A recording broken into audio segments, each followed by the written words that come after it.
The mission of the Port of Seattle Police Department is no different than that of any law enforcement agency.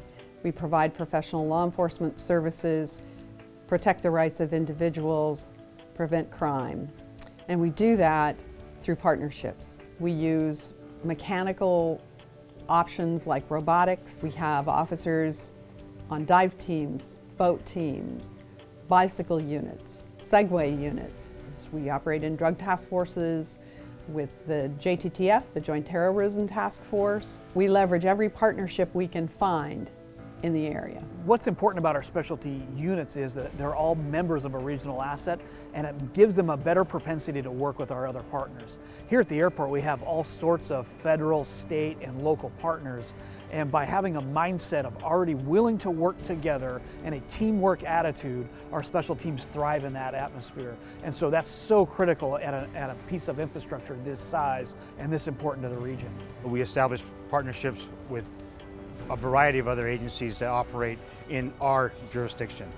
Secondly, we utilize the specialization of our K-9 unit and our bomb disposal unit to provide that second layer. In the event something does happen, we're prepared to respond.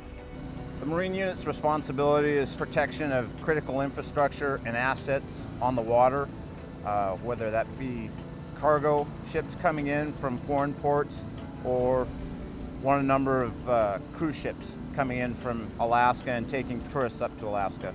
Our training of our people is top-notch. Equipment is always being updated. We are very into the technology. We have a lot of specialized equipment that some agencies may not have. We continue to train with outside federal agencies and some of the military agencies. Well, I'm the sergeant in charge of training for our department, and it's an awesome job because I get to work with everybody in our department. I get to work with our stakeholders. I get to work with the community to really try and help fine-tune and determine how do we get to the goals that we've set. The goals which are protecting the rights of individuals, preventing crime, building community partnerships. And aside from the required stuff that we have to train every year, I really get an opportunity to work with people at all levels and come up with what do we need to do better? What are the best practices out there in law enforcement? And making sure that we're great at them. And then the next step would be taking them out in the community and making sure that our community partners and the community that we serve really does understand why we do what we do and that we really are good at it. In order to assure that we truly are the nation's finest port police, we spend a lot of time and energy emphasizing leadership training. For example, we train all of our leadership team one level up.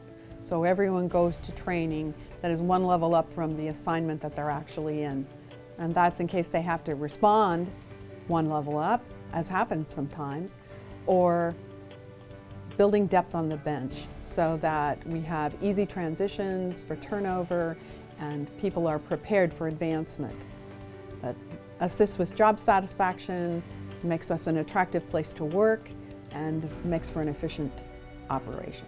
In our jurisdiction, we not only have a community, traditional type, city environment, but we also have a very business-related environment, such as the airport, SeaTac International Airport, and also the port's waterfront and seaport operations. The cruise ship industry here in Seattle has grown tremendously in the last few years. Last couple of years, we're averaging right around 200 ships in per year. It's a big economic piece to the Seattle area.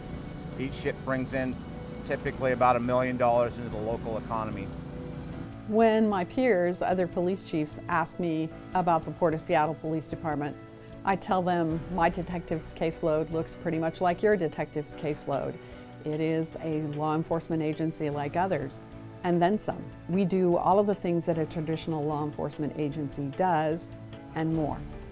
Considering the state of world affairs, we need to be particularly prepared to operate in a very customer-friendly venue one day and perched in preparation for the very worst kind of event the very next day.